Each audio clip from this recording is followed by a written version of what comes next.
रसूलुल्लाह सल्लल्लाहु अलैहि वसल्लम ने जो मजलूम है उसको जो हक दिया है, एक तो कुरान ने उसको हक दिया है ना कि वो वैसे किसी के बाद खिलाफ बात करे तो वो गीबत की सूरत बन जाती है, लेकिन जब कोई मजलूम जालिम के खिलाफ इहतजाज करता है, अपनी आवाज बुलंद करता है, अल्लाह ने कुरान में उसको इजाजत दी है। फरमाया ला युहिब्बुल्लाहुल जहरा बिस्सूइ मिनल कौल इल्ला मन ज़ुलिम। अल्लाह पसंद नहीं करते किसी बुरी बात का इजहार किया जाए, लोगों के सामने बुलंद की जाए, मगर जिस पर जुल्म किया जाए उसको इजाजत है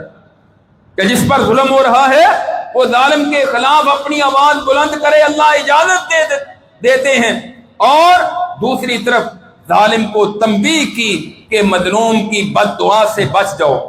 आज हमारे यहाँ कोई दूसरे के प्लाट पर कब्जा कर लेता है, वो किसी की जायदाद पर कब्जा कर लेता है, वो किसी के